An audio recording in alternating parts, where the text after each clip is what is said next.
Welcome to Drishti Judiciary's latest initiative, the Law MCQs program. Practice questions covering legal current affairs, general knowledge, and previous year's questions.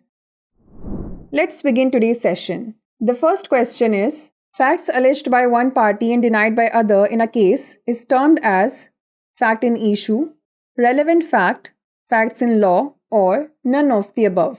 किसी मामले में एक पक्षकार द्वारा कथित और अन्य द्वारा नकारे गए तथ्यों को क्या कहा जाता है? विवादक तथ्य, प्रासंगिक तथ्य, कानूनी तथ्य या इनमें से कोई नहीं।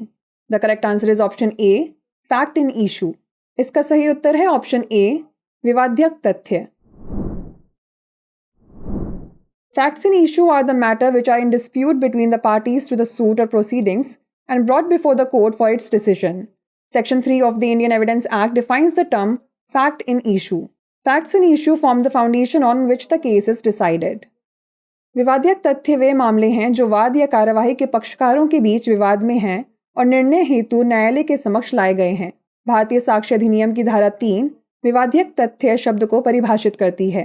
विवादक तथ्य वह आधार बनते हैं जिस पर मामले का फैसला किया जाता है। Next question is, the court of session can provide free legal aid under which section of the CRPC? Section 304, section 305, section 306 और नन ऑफ द अबव।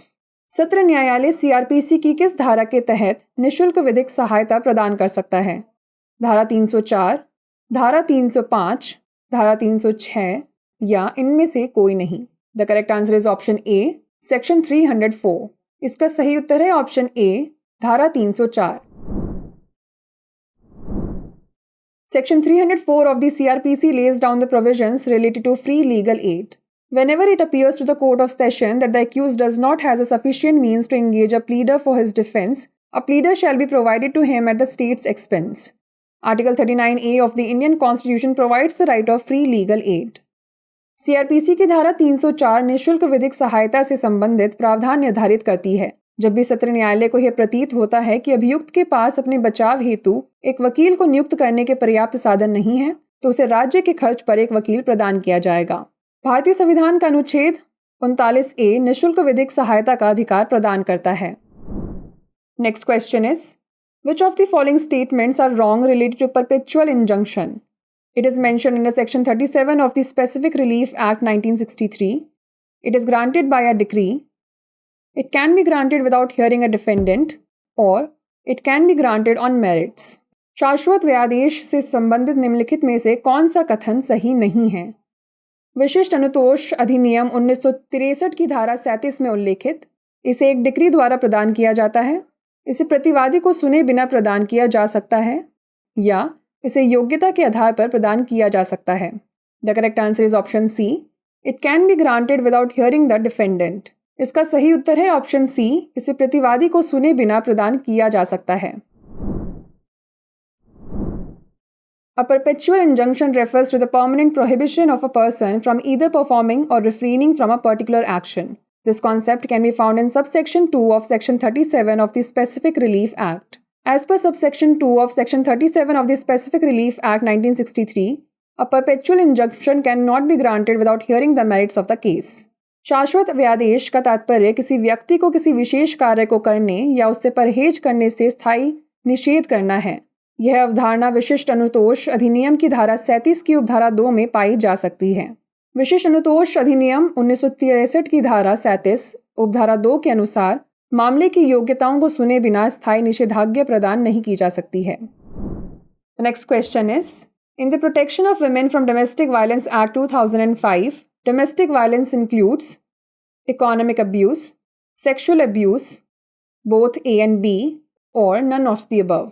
घरेलू हिंसा से महिला संरक्षण अधिनियम 2005 में घरेलू हिंसा में शामिल हैं आर्थिक दुरुपयोग, लैंगिक दुरुपयोग, A और B दोनों या इनमें से कोई नहीं। The correct answer is option C, both A and B। इसका सही उत्तर है ऑप्शन सी, A और B दोनों। Section 3 of the Protection of Women from Domestic Violence Act 2005 defines the term domestic violence. It includes physical, sexual, verbal, emotional and economic abuse. घरेलू हिंसा से महिला संरक्षण अधिनियम 2005 की धारा 3 घरेलू हिंसा शब्द को परिभाषित करती है। इसमें शारीरिक, लैंगिक, मौखिक, भावनात्मक और आर्थिक दुरुपयोग शामिल है। The last question is, leading question has been defined in the Indian Evidence Act 1872 under Section 141, Section 142, Section 143 और Section 145। भारतीय साक्ष्य अधिनियम 1872 में सूचक प्रश्न को परिभाषित किया गया है धारा 141, धारा 142, धारा 143 या धारा 145। The correct answer is option A, section 141। इसका सही उत्तर है ऑप्शन ए, धारा 141। Leading questions have been defined under Section 141 of the Indian Evidence Act 1872. Under Section 141, any question suggesting the answer which the person putting it wishes or expects to receive is called a leading question. सूचक प्रश्न को भारतीय साक्ष्य अधिनियम 1872 की धारा 141 के तहत परिभाषित किया गया है। धारा 141 के तहत कोई प्रश्न जो उस उत्तर को सुझाता है जिसे पूछने वाला व्यक्ति पाना चाहता है या पाने की आशा करता है, सूचक प्रश्न कहा जाता है। Before we wrap up, here's a question for you. A tender in a newspaper is invitation to offer, promise, offer और invitation for acceptance. समाचार पत्र में एक निविदा है प्रस्ताव हेतु आमंत्रण, वचन, प्रस्ताव या स्वीकृति हेतु आमंत्रण। इसका उत्तर हमें कमेंट सेक्शन में ज़रूर भेजिएगा। ऐसी और वीडियोस देखने के लिए लाइक, शेयर और सब्सक्राइब करना ना भूलें। धन्यवाद।